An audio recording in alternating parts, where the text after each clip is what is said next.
E aí pessoal, aqui é o Léo. Hoje a gente está aqui com mais um Fala Léo, que é aquele quadro no canal que eu estreiei há pouco tempo, no qual eu respondo perguntas que as pessoas me mandam lá no Instagram. Só que a partir de agora, como o vídeo de hoje, a gente vai fazer com uma temática. Eu pedi para que as pessoas me mandassem perguntas relacionadas a sexo, fetiche, fantasias sexuais, para que a gente pudesse montar um Fala Léo só com esse tema. O objetivo desses vídeos é a gente matar a curiosidade, ao mesmo tempo que também ter um pouco de informação. Eu recebi perguntas muito interessantes, então a gente vai começar já com uma que eu achei muito legal. Lembrando que eu só vou divulgar os nomes das pessoas que disseram que eu poderia divulgar os nomes. A primeira pergunta é: quem tentara por sexo grupal pode ser considerado promíscuo? Gente, primeira coisa é que eu não gosto dessa palavra promíscuo. Eu não gosto do peso que essa palavra carrega e da maneira com que as pessoas utilizam dela para ficar regulando a prática sexual, a vida sexual de outras pessoas. Eu não utilizo essa palavra para nada,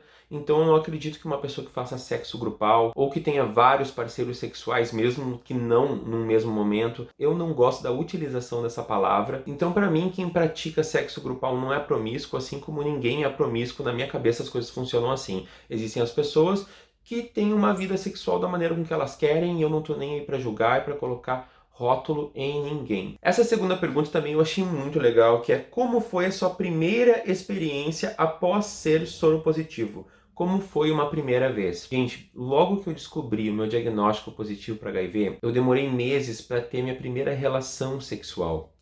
Porque eu tinha muito medo, eu tinha uma noia na minha cabeça que eu era meio que uma bomba relógio, assim, que tá aí transmitindo HIV para todo mundo. Isso é um pensamento errado. Hoje eu tenho outra consciência, outra maneira de ver isso. Só que, claro que na época eu era como muitas pessoas que estão descobrindo o diagnóstico agora, né? A gente se sente sujo, a gente sente que tá colocando outras pessoas em risco, e não é assim. As primeiras vezes que eu me relacionei sexualmente foi bem complicado, eu não conseguia me soltar, eu ficava meio travado, eu ficava com medo que a pessoa fizesse sexo oral em mim.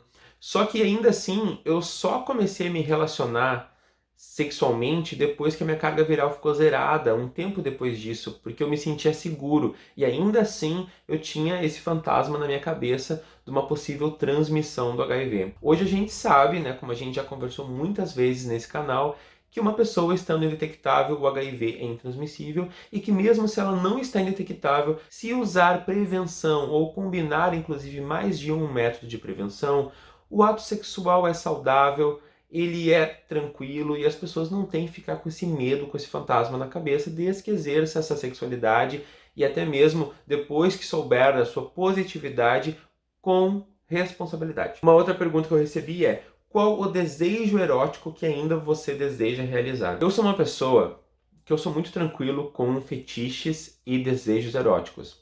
Eu não tenho muito tabu, não. Quando eu tenho vontade de experimentar alguma coisa ou fazer alguma coisa, eu faço. Eu nunca tive um desejo erótico que eu não fiz. Obviamente teve várias situações de fetiche que a gente vê em vídeos, em filmes, que eu não fiz porque não me interessa, mas as que me interessaram eu sempre fiz. Teve algumas que eu demorei mais para fazer porque eu dependia de uma outra pessoa. E eu fiquei solteiro por muito tempo, e tem pessoas que tu não vai ficar logo uma primeira vez e vai encher ela de perguntas se ela faz isso, aquilo, outro, tem vontade. Tu só quer ficar, trocar um carinho, fazer um sexo mais casual. No momento que tu começa a ficar um pouquinho mais com confiança na pessoa, aí a gente começa a abrir sobre alguns fetiches, algum desejo sexual. Pelo menos funcionou assim comigo. Então, às vezes demorou só um pouquinho mais para eu ter um pouco de confiança com a pessoa que eu estava me relacionando sexualmente e tal. Mas vocês sabem que eu tenho um relacionamento hoje, que vai fazer agora no dia 16 de maio, 4 anos, e a gente também tem uma vida sexual super saudável, e a gente se permite também muita coisa. Oi, Léo, o que você tem a dizer sobre dupla penetração? Beijo, seu lindo. Tá, muito obrigado pelo beijo. Eu já fiz dupla penetração, uma prática sexual, só que ela tem que ser feita com muito cuidado, né? Porque depende de 3 pessoas. Uma pessoa que vai ser a passiva e 2 pessoas que vão ser ativas. E quando essas pessoas estão sendo ativas, elas estão sendo ativas ao mesmo tempo. Para quem não sabe, a DP ou dupla penetração é quando 2 homens usam ao mesmo tempo seus pênis para introduzir o ânus de uma outra pessoa. Isso não é uma coisa tão incomum de acontecer, mas ele tem que ser feito com muito cuidado, ele tem que ser feito com muita lubrificação, muito lubrificante mesmo, para não machucar, para não cortar. e também para camisinha não romper. E sim, as duas pessoas que estão sendo ativas, elas devem estar usando preservativo, caso não estejam usando outro método de prevenção. Ainda assim, se elas estiverem usando o preservativo e se arrebentar o preservativo, que é uma coisa que pode acontecer pelo atrito do látex, procurar a PEP, né, que está disponível até 72 horas após uma exposição, e aí eles podem sim fazer uma prevenção pós-exposição. E é claro que eu estou falando isso para quem está sendo ativo, como também eu estou falando para quem está sendo passivo, né, gente? Se a pessoa está sendo passiva, arrebentou a camisinha de um dos dois ou dos dois, ela também precisa, se não estiver utilizando a PrEP, ela precisa utilizar a PEP. Gente, talvez eu fale muito sobre PrEP e PEP durante esse vídeo, então aqui em cima, para quem estiver vendo no YouTube, eu vou deixar um vídeo que explica bem o que e qual que é a diferença delas. Para eu não ter que estar repetindo isso todo o vídeo que eu for falar sobre elas, clica aqui em cima que tem toda a informação que vocês precisam. Então tem uma outra pergunta aqui. Que tipo de fetiche você tem? Quem fez essa pergunta é o Máximo Gui. Vou deixar aqui o arroba para quem quiser seguir ele lá no Instagram. Então, Máximo, eu gosto muito de Golden Shower, é uma coisa que eu gosto mesmo de fetiche. É uma coisa da qual eu tinha muita vergonha de falar, porque eu acho que tinha muito tabu para falar sobre fetiches e tal. E eu me lembro que toda vez que eu ia propor isso para alguma pessoa, que eu ia me relacionar, que eu já estava criando uma certa confiança, as pessoas às vezes elas ficavam um pouco receosas, ficavam com medo. Algumas pessoas topavam de boa, assim, quando eu tinha vida sexual mais ativa, no sentido de troca de parceiros, assim, mas é uma coisa que eu curto, é um fetiche que eu gosto. Eu gosto também de uma coisa voyeur, assim, visual, sabe? Eu gosto de ver cenas de sexo, assim, eu gosto de ver filme pornô. Eu também gosto muito de brinquedos sexuais. Todos os tipos, assim, por mais que seja para experimentar uma vez só, para ver como é que é, e depois já não use mais, mas eu tenho essa coisa por brinquedos. Toda vez que eu vejo um assim, eu já tenho interesse de experimentar pelo menos. E aí a outra pergunta que vem depois aqui é do Lore The Big Bad Wolf. Vou deixar aqui embaixo o arroba dele, talvez eu tenha pronunciado um pouquinho errado, para quem quiser conhecer e seguir lá no Instagram. Já fez ou pensou em fazer fisting? Na verdade, assim, eu não posso dizer que eu já fiz fisting, porque o que é o fisting? O fisting é quando uma pessoa introduz a mão inteira, né, ou até um pedaço do braço dentro do ânus de uma outra pessoa. Eu nunca fiz isso, mas eu já tentei fazer isso, tanto como passivo quanto como ativo. O problema é que o fisting, ele tem que ser uma coisa que tem que ser feita com cuidado e tem que ser um trabalho meio que progressivo, né? Eu não posso chegar numa primeira vez e tentar meter uma mão inteira lá no ânus, porque senão vai me machucar e pode dar uma lesão bem complicada. Então, assim, toda vez que eu tentei fazer, não foi um trabalho de ir aos pouquinhos e tal. Foi aquela coisa de uma vez ou outra, num ato sexual, a pessoa tentar, por exemplo, introduzir ou em mim ou eu na pessoa, e no máximo que chegar é ir até, tipo assim, o início dos dedos, assim. Não conseguir fazer completamente. Toda vez que eu tentei introduzir esse assunto desse fetiche específico, muitas pessoas também ficam com medo, se assustam. O pessoal tem muito tabu, gente, para falar de fetiches e desejos sexuais. É uma coisa comum, tá experimentando o teu corpo e desde que seja feita com cuidado, de uma forma que não machuque, não tem problema nenhum. E o fisting também a gente não pode esquecer que tem que usar muito lubrificante mesmo. Tem umas luvinhas que é bom para usar para esse tipo de prática. E é isso aí, tem que ter todo o cuidado. Aí agora eu tenho aqui as últimas perguntas, né? Eu vou deixar duas perguntas por último. O que você acha da monogamia de casais? E concorda no quesito de quem ama não trai? Monogamia é um casamento, né, com duas pessoas. Bigamia é um casamento, uma pessoa que é casada com duas pessoas, não é isso? E poligamia é um casamento com várias pessoas. Eu acho que a pergunta aqui, que eu acho que ele está querendo me fazer, é o que eu acho de um relacionamento aberto. Pela segunda pergunta aqui, concordo no quesito quem ama não trai. Então, assim, no caso, se for isso, eu vou responder se for isso. Num relacionamento aberto, eu acho que todo casal ele pode fazer se ele tiver afim, é uma coisa de conversa, é uma questão de confiança. Eu conheço várias pessoas que têm relacionamento aberto. Assim como eu conheço também alguns trisais, pessoas que são casadas entre três, não é um casal, são três. Vivem juntas e fazem tudo juntos e nem por isso elas abrem para mais pessoas. Então assim, cada um vai ver com o seu parceiro ou parceiros a melhor maneira de ter seu relacionamento.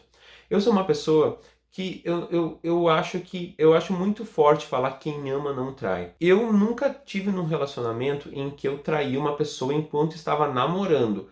Já aconteceu de eu estar ficando com alguém e ficar com outra pessoa, mas namorando de fato, sério, eu nunca aconteceu de eu ficar com uma outra pessoa nesse período. Mas eu entendo que existem situações que eventualmente pode acontecer. É diferente, por exemplo, com uma pessoa está procurando um relacionamento em sala de bate-papo enquanto está contigo, do que é diferente do que uma pessoa de repente está viajando um dia para muito longe, num lugar que ela vai conhecer pessoas de repente numa festa, vai beber um pouquinho para mais, vai ter uma pessoa legal, ela vai se permitir aquele momento e depois vai voltar e a tua vida vai seguir. Eu acho que no momento que tudo é feito de uma maneira entre os dois, em que existe um consenso e ninguém está mentindo para o outro, aí eu acho que tudo bem. Agora, no momento que a pessoa está fazendo as coisas, escondendo e fingindo que não está fazendo, aí para mim é um problema, porque é uma traição da confiança e não é só aquela traição carnal. Às vezes eu acho que as pessoas elas se pegam muito nessa traição carnal. Eu me pego mais na traição da confiança.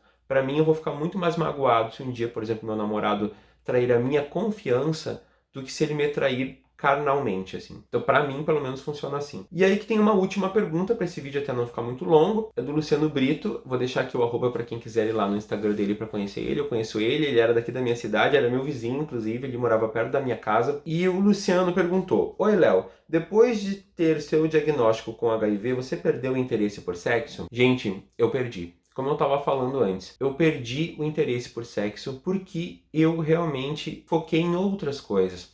Quando eu descobri meu diagnóstico, eu fiquei com muito medo do que ia acontecer. Eu achei que eu ia durar 2 meses. Eu fiquei muito preocupado e focado em ver como é que estavam os resultados dos meus exames, em como é que ia estar o meu CD4, minha carga viral, e se eu ia conseguir seguir trabalhando, se as minhas relações iam seguir da mesma forma, de amizades e amigos, se as pessoas iam virar as costas para mim, se eu ia sofrer preconceito. Então era tanta coisa na minha cabeça que a última coisa que me passou pela cabeça, que me passou mesmo pela cabeça, era namorar alguém ou transar com alguém. Era um interesse que sumiu. Eu até sem me masturbar eu fiquei por um tempo. Depois, com o tempo, que a gente começa a entender o que está acontecendo de uma forma melhor, começa a entender que a vida segue, tem algumas restrições, tem alguns cuidados, mas a vida segue. Daqui a pouco começa a voltar o interesse sexual. Mas ainda assim, como eu falei naquela outra pergunta, foi bem gradativo o desenvolvimento de voltar, ter a minha vida sexual de volta. Foi uma coisa gradativa, foi aos pouquinhos. Às vezes eu me sentia um pouquinho mal de transar com aquela pessoa, eu ficava com medo, às vezes eu via que a preocupação era mais minha. Só depois que eu comecei a ficar bem resolvido com a minha soropositividade,